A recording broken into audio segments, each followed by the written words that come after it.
Assalamualaikum warahmatullahi wabarakatuh. Kembali lagi dengan saya Aryan 94 di channel Aryan 94.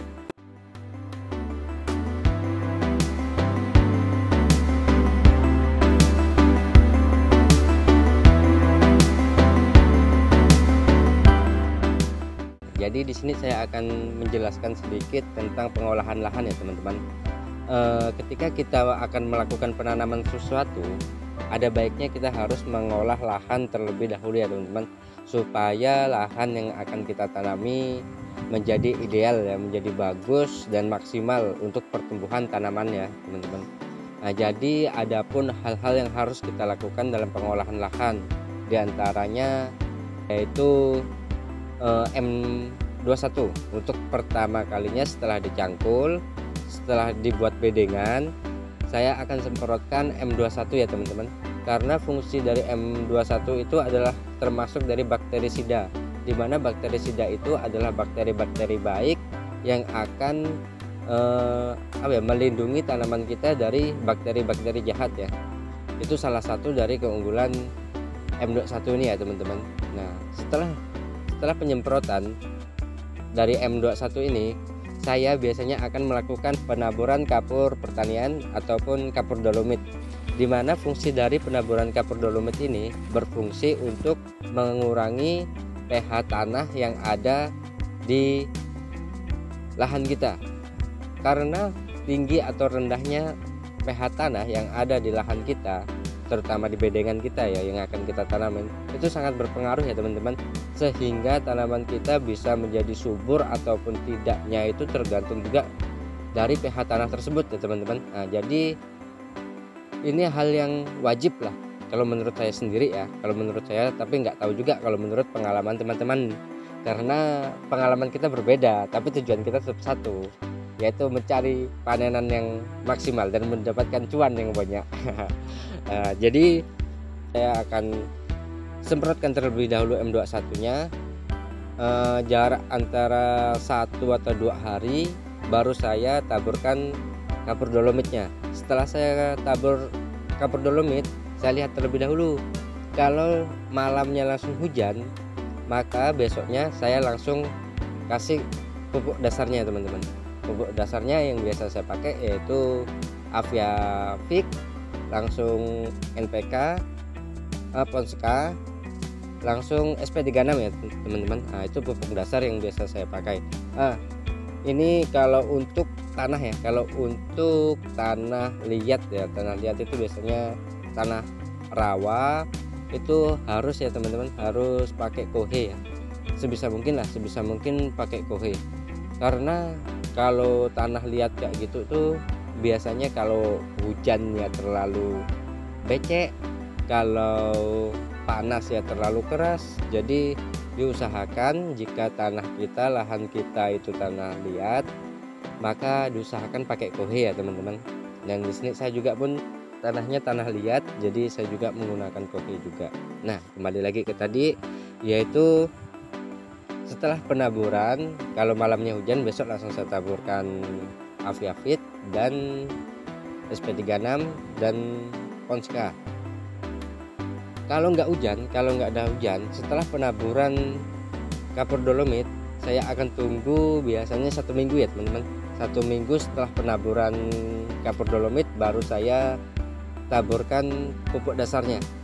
Karena kita pingin kapur dolomitnya itu meresap terlebih dahulu ke bedengan kita ya, ke tanah, ke lahan yang akan kita tanamin ya teman-teman, supaya benar-benar tercampur dan menyatulah sama tanahnya. Tapi memang lebih bagus lagi jika diaduk lagi setelah ditabur, itu diaduk lagi, dicampur lagi, diolah lagi, itu malah lebih bagus ya teman-teman.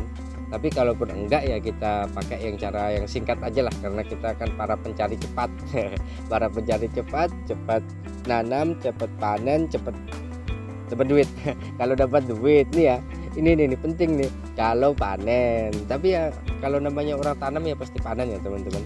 Masa sih kita yang nanam lalu kita yang tidak panen, yang panen malah tetangga, kan nggak mungkin ya. Nah, jadi di sini kita harus perhatikan benar-benar setelah hujan ataupun jarak waktu dalam 7 hari. Setelah itu baru kita taburkan si kohenya, terus saya tambahkan itu dia afiavit, terus saya tambahkan SP36, terus saya tambahkan NPK ya teman-teman.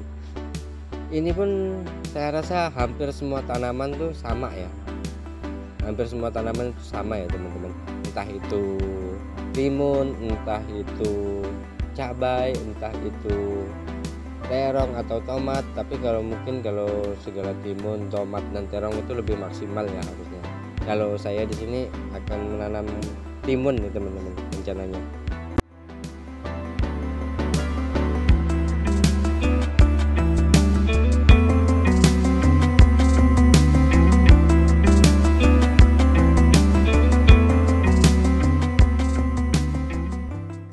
Sebenarnya sih dalam rencana saya jauh-jauh hari itu sebenarnya pingin nanam cabai ya teman-teman.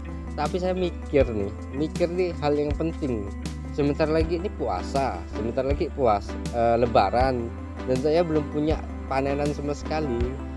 Jadi kalau saya tanam cabai, kita harus menunggu waktu dalam 3 bulan ya. Dalam 3 bulan kita baru bisa panen.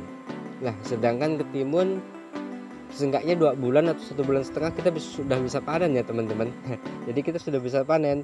Jadi mikir saya kalau lebaran nggak ada panenan, belum beli baju baru, belum beli jajan buat lebaran, belum buat uang saku, pokok banyak lah keperluan waktu lebaran. Jadi saya milih yang cepat, semoga tanaman saya ini berbuah lebat ya teman-teman. Nah, doakan sama-sama, kita sama-sama petani, semoga tanaman kita banyak menghasilkan buah dan panen secara maksimal.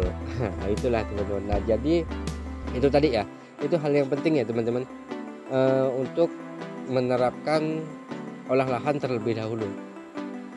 Di sini tadi saya baru selesai nabur kapur dolomit ya teman-teman. Ini nanti kita lihat cuaca dulu. Kalau nanti malam hujan, kita akan langsung ya besok atau lusa lah.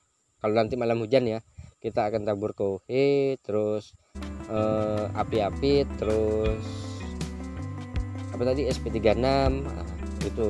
Tapi kalau cuacanya masih panas, karena di sini terkadang hujan, terkadang enggak pasti juga. Kalau itu kita tetap tunggu sampai 1 minggu ya teman-teman, tunggu sampai 1 minggu.